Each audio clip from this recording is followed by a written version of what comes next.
Okay, so the answer is queen to d4. So basically, we're just forking white's king and white's bishop, and we're just winning white's bishop in that position. Okay. Okay, and let's go over number 5. So number 5, hardest one, in my opinion. So does anyone have the answer?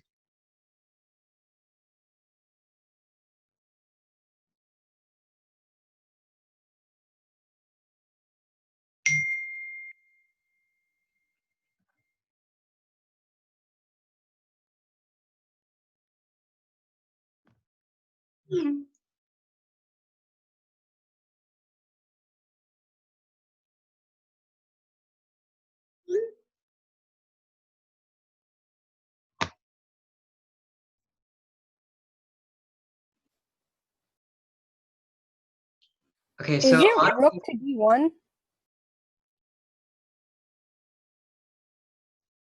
rook to b1 doesn't do anything. Actually, that's losing a pawn because after No, queen. d1, the right side rook.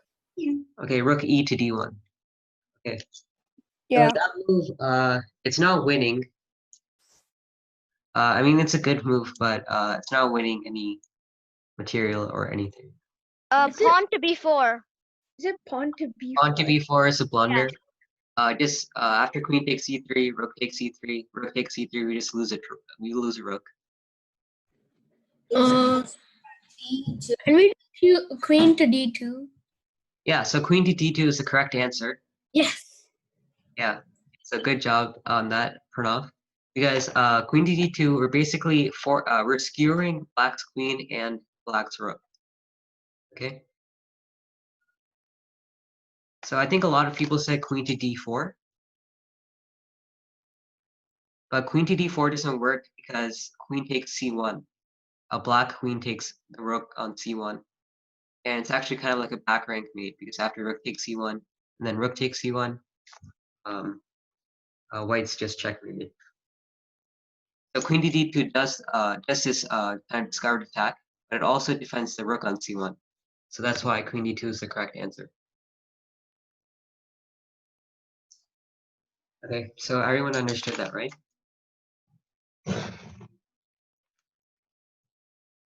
Okay.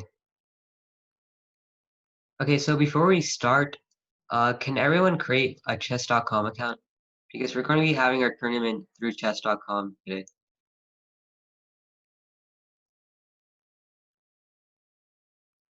So just go to chess.com and create an account.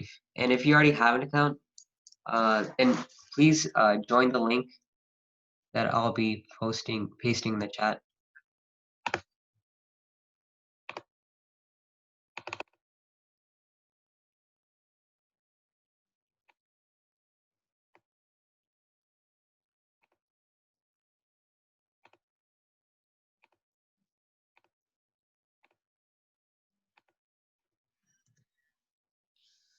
So once you created a chess.com account, click on the link that I pasted in the chat. I have a question. Yeah. Now, what are we going to do? We're going to get to the lesson soon, but first I just want to make sure everyone has a chess.com account so that they can play the tournament at 5:10. Chess.com? Okay. Yeah. The tournament's at 5:11. Yeah.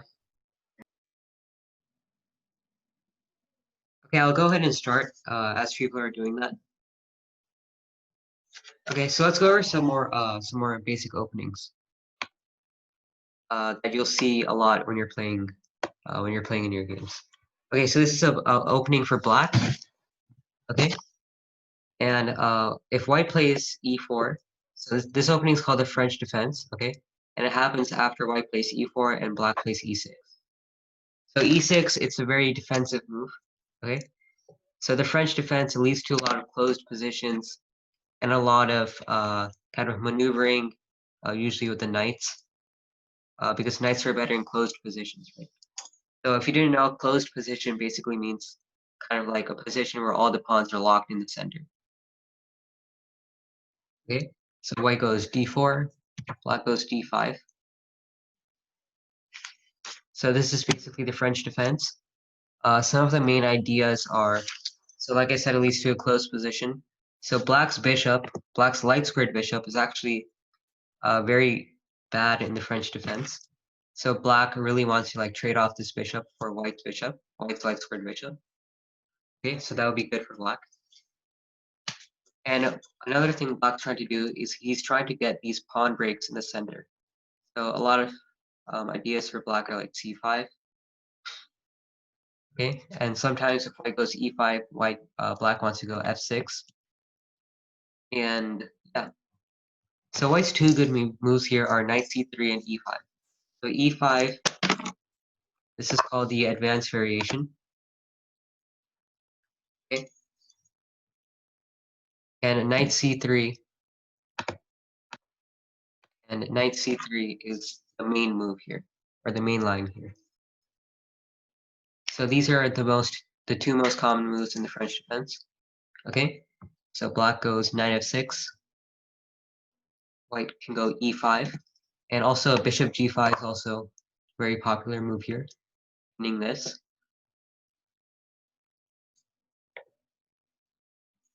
Okay, but white can go e5, knight f d7, f4, and then c5. Black's basically trying to undermine this pawn center over here by playing c5. And black sometimes goes f6 also to try to attack this over here. So the movement of the pawns is to create openings for pieces to move and to have a good pawn structure in the endgame. Okay? And also, like I said before, just e5 right now. This is the advanced variation. Black goes c5, white goes c3, black can go knight c6, knight f3, queen b6, and white has two moves which are bishop e2 and a3. And just the game goes on from here. So you can see that black's trying to put pressure on this b4 pawn. Okay, so French defense you'll see very often if you're playing white. And you're playing black, then you can consider playing the French defense too. Okay, so now let's look at another opening. So this opening goes d4 by c4. So if you recall, this is called the Queen's Gambit. And c6 is one defense to this gambit. Okay, so this is called the Slav defense. Okay, so this protects the pawn in the center, protects our center pawn, and it also doesn't block in this light squared bishop. So if you recall, a while back, I think 2 weeks ago, we looked at the Queen's Gambit declined. Oh, why don't you just capture the pawn? Okay, yeah, so capturing the pawn here, usually it's an okay variation, but usually you'll come out worse, okay? So usually what I'm trying to say here is that black doesn't usually hold on to this pawn over here. If he tries to, it can get him into a lot of trouble. Okay, so this is a kind of known fact about the Queen's Gambit. Okay. Okay. Okay, yeah, so e6, if you try to play e6, you'll notice that this light squared bishop is blocked in by its own pawns, right? So c6 keeps this bishop open while also defending this d5 pawn. Okay, so white can go knight f3, knight f6, knight c3, e6, e3, bd. So these are just some basic opening moves. Bishop b3. And you might notice that this light squared bishop is blocked in, right? But actually there's a way to get it open. So d takes c4, okay? Bishop takes c4 is forced because we're attacking this, right? So bishop takes c4. We go b5, bishop d3, and we can go b4, knight e4, and bishop e7. And actually another way to open up this bishop is to go c5 and bishop b7 to open this diagonal. After going a6 to defend this pawn over here.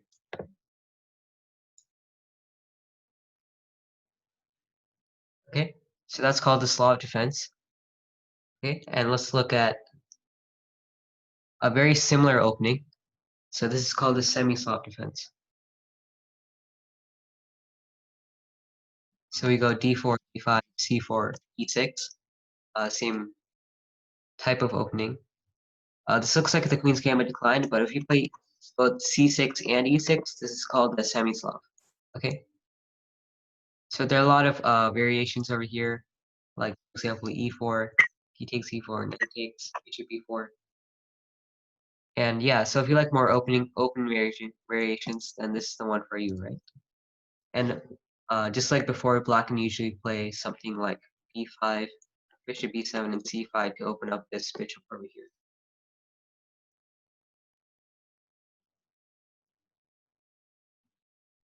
Okay, so those are the openings for today. And now let's go to something else.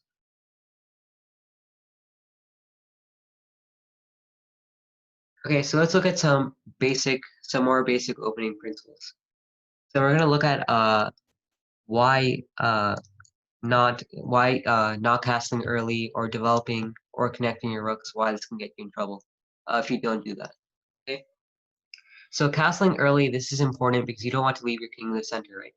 Because leaving the king in the center makes it easily susceptible to attacks, and you could be checkmated fairly early from an early enemy attack if you don't castle early. So let's look at an example of this. So e4, and developing towards the center. This is also important because the center is where the main action happens in most of the openings, right? And even the middle game. And also connecting your rooks is important because you need to have maximum communication and coordination between your pieces. Okay? So let's look at an example of how to do this. So knight f3, black goes d6, bishop c4. Okay, so black goes knight h6. Maybe trying to defend this pawn over here. But this is actually a pretty bad move because this knight is on the rim, right? So there's like a famous saying that the knight on the rim is dim. Okay. So this basically means that the knight is limited on its squares when it's on the edge like this. Okay, so you can see here that white has castled early already, and he's also developing towards and controlling the center, right? So black goes a5. So meanwhile, black hasn't castled yet and is completely ignoring the center, right? So black is going to pay for this. White goes d4, takes d4, knight takes, and black goes to knight a6. So black is continuing to ignore the center, and he's putting all his pieces on some bad squares. So we can see how white is going to basically punish black for this. White goes bishop takes h6, g takes h6. So white goes knight c3, rook a7. Black's playing some pretty bad moves, and then queen f3. So I can see here that white has connected his rooks, right? He basically followed all three opening principles being discussed today. And meanwhile, black is ignoring the center, has not castled, and has not connected his rook. So as a result, black will be checkmated soon or lose a lot of material. Okay, so black goes b7, white goes e5. Okay, he takes e5, rook a d1. So what white did, he opened up this d file. And it looks like white is kind of losing material here, but white has like a ton of compensation for this. Black's king is in the center. White can easily attack this. So rook to fe1. Black tries to defend. Then we go queen takes f7, right? Queen d8. Rook takes d4. So this is perfect coordination of white's pieces. Black can't take white's rook because he will get checkmated on e7, right? So black takes, and so black tries to go rook e8. White goes takes e7. Rook takes, queen f8, and kind of speed through these to see that white on the end, white just completely wins, right? So now white is just up a queen for a knight and is completely winning. So black didn't follow any of the opening principles, and he paid for it, right? So this is why in the opening you should always castle early, develop towards and control the center, and connect your roads. Okay? Okay, so now let's look at some tactics concepts. So let's look at a clearance. So what is a clearance sacrifice or a clearance tactic? So a clearance sacrifice or tactic is when you get rid of your own pieces in order to occupy a square or open a line or a diagonal. So if we look at this position over here, so as you can see here, white's bishop and queen are blocked by his own rook, right? So if white could just get rid of his own rook, then he could play queen g8, and after rook takes g8, we could play knight f7, which is checkmate. So white goes rook f8. So he's basically opening up this diagonal over here for his own pieces. So if black goes bishop takes f8, then queen g8 is checkmate. And if black goes rook takes f8, we can go queen g8, rook takes g8, and knight f7. It's smothered mate. Okay, so let's do a tactic using this clearance concept, where basically we open up our own pieces. Okay, so this is white to move, and we're trying to use this clearance kind of tactic to checkmate black. So this is actually a maiden checkmate in two tactic. So if you get the answer, just type it in the chat to me privately.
Okay, so a lot of people are saying rook g8.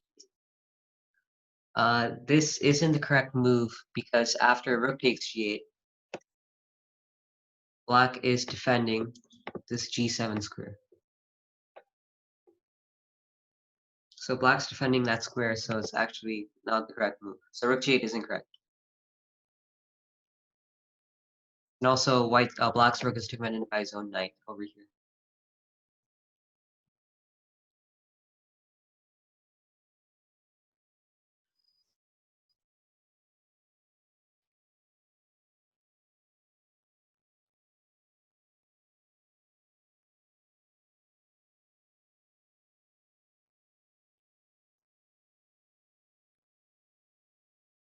After rook to g8, then black plays rook takes g8.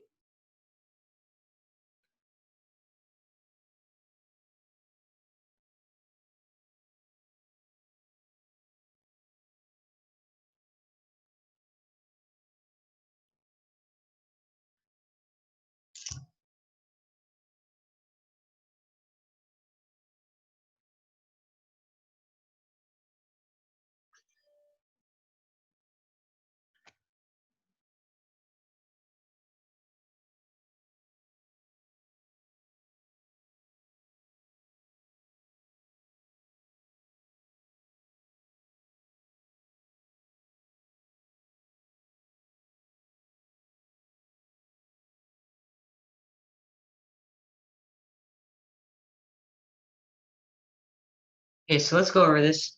So Is it rook 7? yep, Yeah, rook h7. yeah, rook h7. So basically what we're doing is we're freeing this g7 square for our own queen. Rook h7. Okay. So whether white takes with the knight or the king, then queen d7 is checkmate. So queen d7 or queen g7. These are both check. So yeah, we just freed our g7 square and got rid of our rook. Okay, so let's go over the next concept.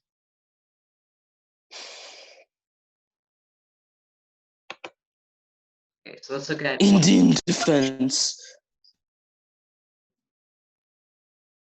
1 second. Okay, so let's look at what a smothered mate is. So a smothered mate is when the king is smothered in or blocked in by its own pieces, so you're able to deliver checkmate, usually with a knight. So smothered mates are one of the most common and useful chess tactics to know. Very useful, so make sure you're paying attention. So here we see an example over here. So let's look at this. So white goes knight f7. So black's only move is king g8, and then white goes knight h6. So as you can see here, this is a double check. So that's why black can't take white's knight because the queen is still checking the king. So now black has to move the king. Okay. So if black has two moves over here. So king f8 or king h8. So if black goes king f8, then just queen f7 is checkmate, right? And if black goes king h8, then we go queen g8. So this is the most important move. So white sacrifices his queen, right? So we will see why in the next move. So rook takes g8. So he couldn't take with his king because white's knight is defending its queen. And you can see here that the black king is blocked in by its own pieces, by its own pawns and rook, right? So it has no square to go, so all we have to do is check it, checkmate the king and win the game. So knight f7 is checkmate. So black is basically blocked in by his own pieces, and with the knight we can check the king and checkmate. So let's just go over that again. This is a very a useful thing to know. So first go knight f7, g8, we go knight h6, this double check. Black goes king h8, then we sacrifice the queen over here. Black has to play rook takes g8, and then we go knight f7, checkmate. And black is blocked in by his own pieces, and it's checkmate. Okay, so let's use this smothered mate to do another tactic. So it's black to move here, and black is trying to checkmate white using this smothered mate. So like before, if you get the answer, just type it in the chat to me privately.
And then what can the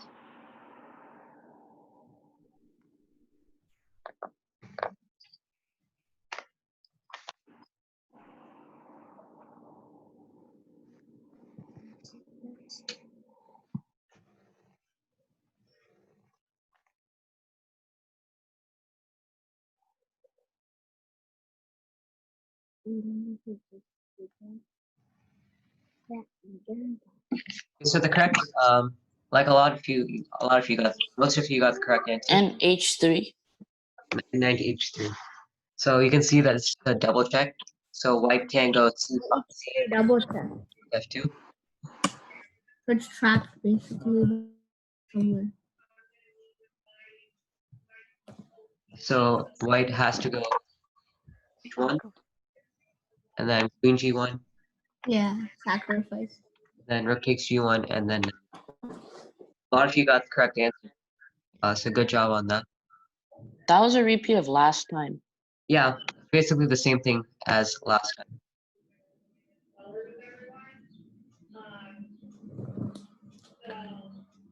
Now let's look at double checks, Okay.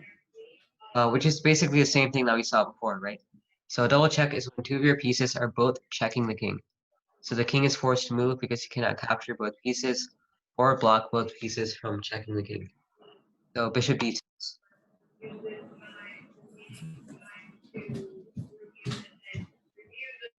Well, what's the point of a double check? So basically, bishop d6. Well, you saw the point in this mother, like over here. If this wasn't a double check, and let's say this knight was not here, okay, and white could go c5 or rook f2 blocking this, okay. And also in most double check positions, basically black is the opposing side is forced to move his or her king. So bishop d6, we can see over here. The black bishop can't take white's rook because then the white bishop would still be checking the king. And neither the black bishop nor the black rook can take white's bishop because then the white rook would be still checking the king. So basically black can't take here. So black can't go over here because then we will still be checking the king. And then black can't take here either because then white would still be checking this king. So black has to move his king. So king g8 and then bishop takes c5, and we just win a bishop. Okay, let's do a tactic using this double check concept. So it's white to move here. I have a question. Wait, like, can you go back to like the normal, like, what is a double check? Like, You have a question? yeah, can you go one move back? Yeah, what if you move to like, I think e8, like the king? What if you move to e8? And but we will still go bishop takes c5. And we're still winning a bishop, so we're still winning. So like wherever the king goes, we're just winning this bishop over here. So that's the whole tactic of that. Okay, so let's go back to this over here.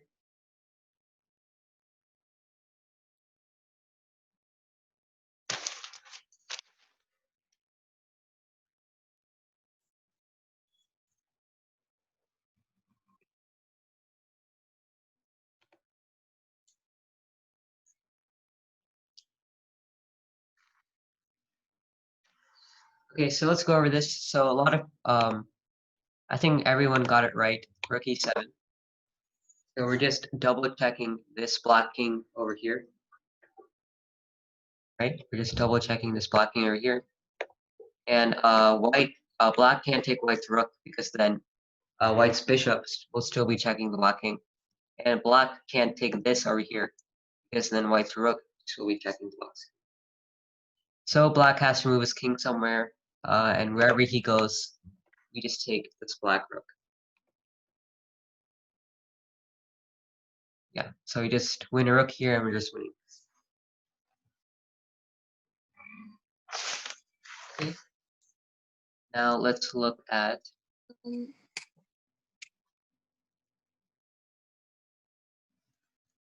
a decoy or a deflection tactic. So a decoy or a deflection tactic is where we just lure an enemy piece to a certain square so that we can deliver a move or a sequence of moves that gives us some kind of advantage.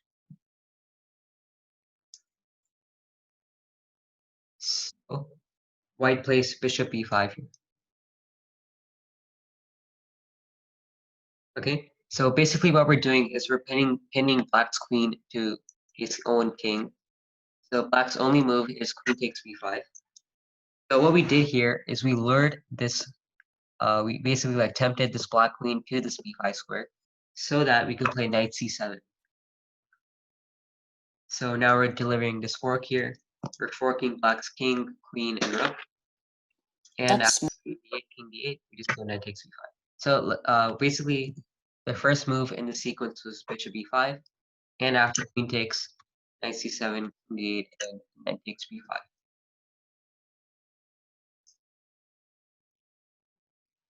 Okay, so let's do a tactic using this decoy or this deflection tactic.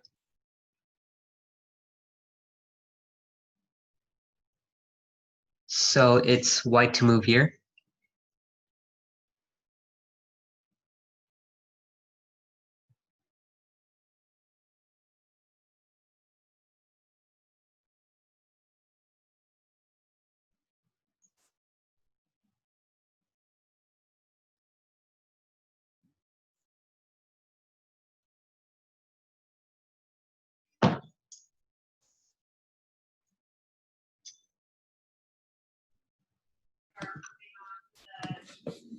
Is it BF7? Bishop F7. Okay. So yeah, yeah.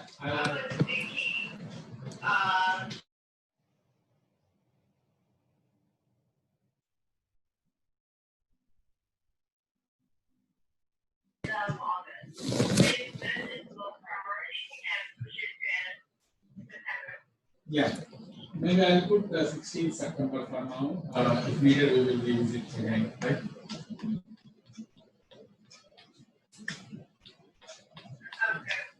Okay.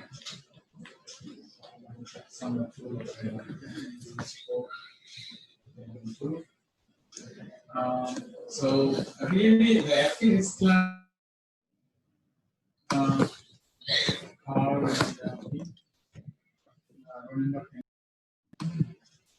Okay, so can everyone just mute themselves because just so that there's no background noise.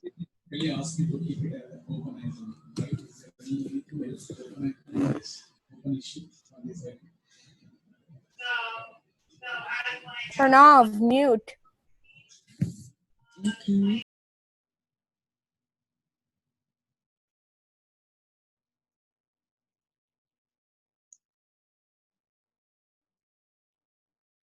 Okay, so I think a few people got the correct answer. The correct answer is bishop takes f7. So if you look at this position over here, the black king was defending his queen, right?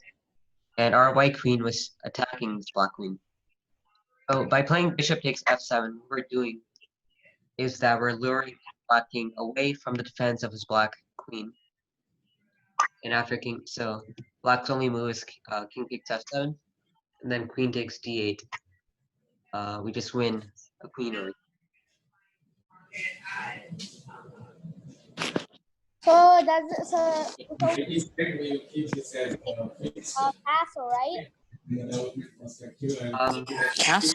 it will be still in our Excel, but it won't show up in the meeting. What was your question? Mute your mic, Pranav. I already did. Okay, so whoever spoke before, what was your question?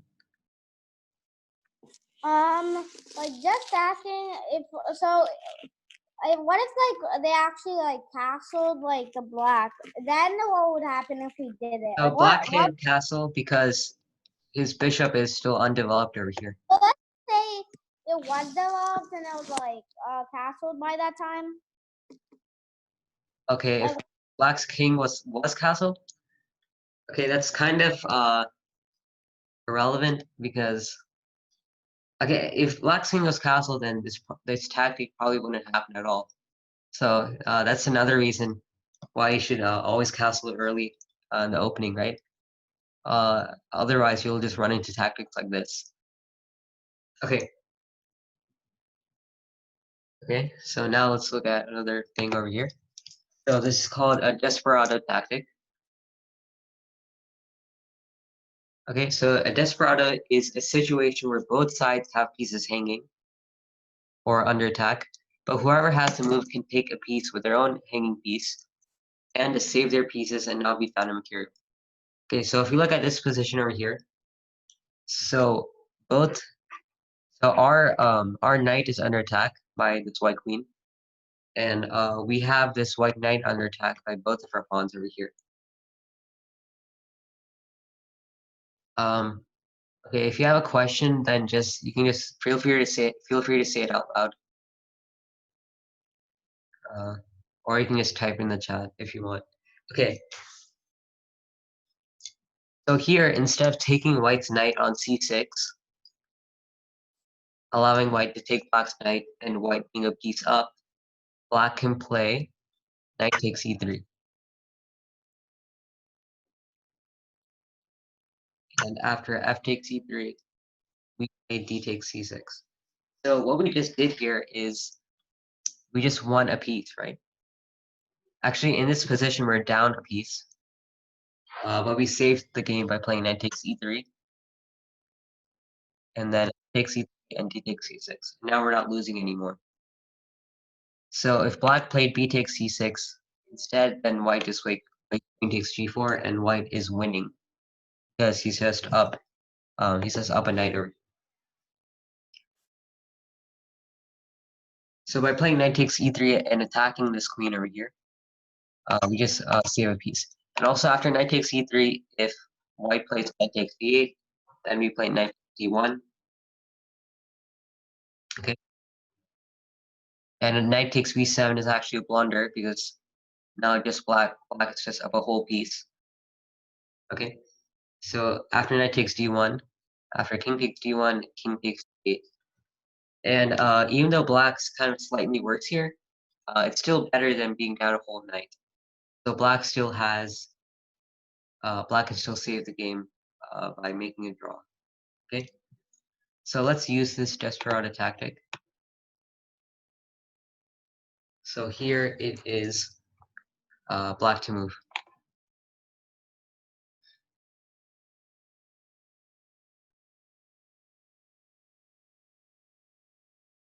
So you can see in this position here that black is down a knight. And also his white queen is under attack over here. But we can actually save this knight. Or we can get the minor piece back.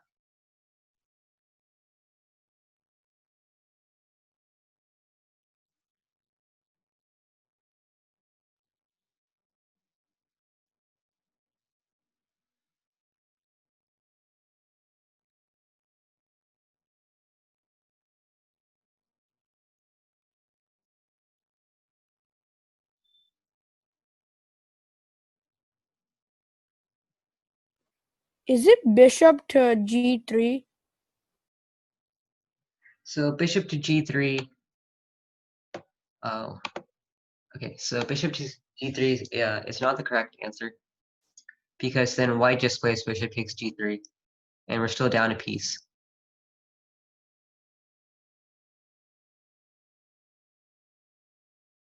Notice that white's queen is under attack here currently by both of our pawns. So that's kind of a clue.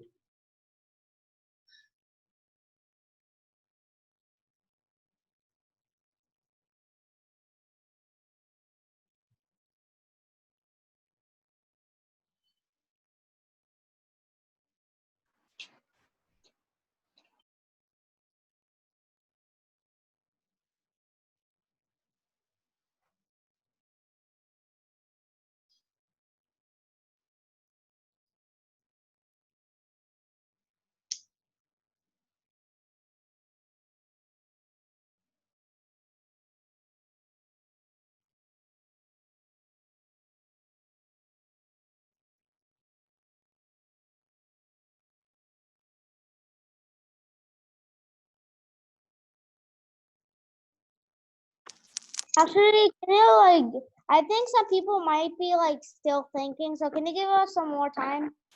Yeah, sure.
Can I say the answer?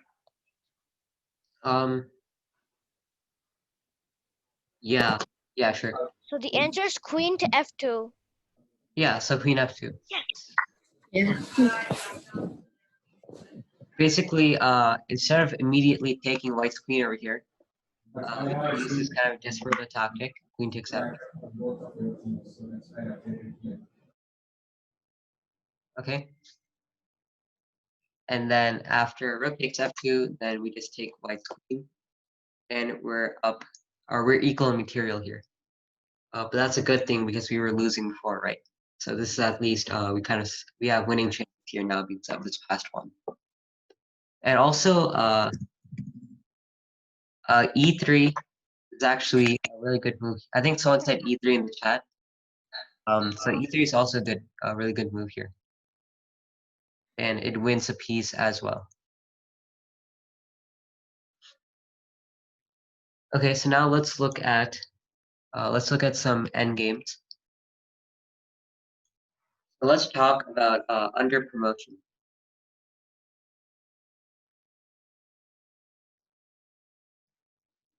Okay, 1 second, everyone.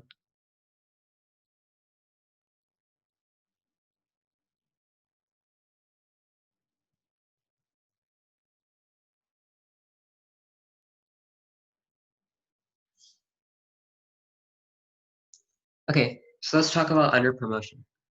So like 99% of the time when you're promoting a piece in chess or promoting a pawn in chess, it's usually to a queen, right?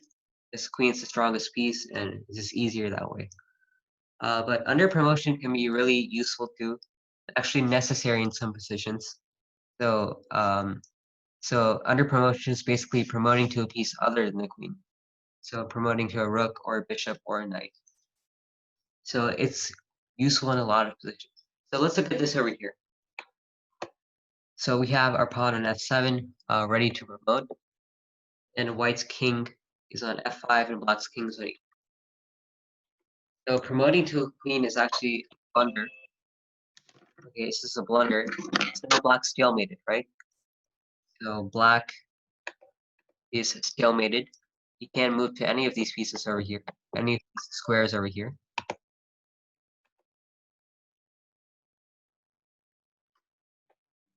So black can't move to any of these squares over here. And this is stalemate and it's a draw, and we're trying to win here. So the correct move is actually promoting to a rook, okay? So we promote to a rook to avoid stalemate so that we can win the game. And also, a lot of times you'll see under promoting to a knight and some middle game tactics in order to check the opposing king and gain a tempo. And yeah, we'll seldom under promote to bishop in chess. So let's look at some more basic endgames. So let's talk about what can mate against the opposing lone king. So if you look at this over here, so what can mate against, so just ignore this position over here. I just used it so I can write some comments. But basically what can mate against the opposing lone king is a king and a queen. So this can mate. And we saw this last week. King and two rooks, saw that 2 weeks ago. A king and rook can also mate. Can mate, and a king and a bishop and a knight against the opposing lone king can mate as well. But this one's pretty difficult and it's an advanced concept. Okay, so some combinations that cannot mate against the opposing lone king are a king and pawn, like in this position over here. Unless the pawn can promote, just a king and a bishop can't mate, and a king and a knight can't mate as well. So in those positions, the game immediately ends in a draw due to insufficient material. Okay, and also, this is really important. A king and two knights cannot mate. Okay, so why? So because with just two knights and a king, you can't create a barrier with which you can force the opposing king to a corner and if the king does get to the corner somehow, it can almost always escape. Okay, so let's look at an example of this. So why checkmating with 2 knights doesn't work. So we can see over here the black's king is in a corner, right? So if it were black to move, this position would be a draw because it would be stalemate. Therefore, white has to choose its next move carefully as to not stalemate black. So as to not stalemate black. So let's say that white's trying to checkmate even though he can't. But let's say he's trying to. So let's say white goes king g5.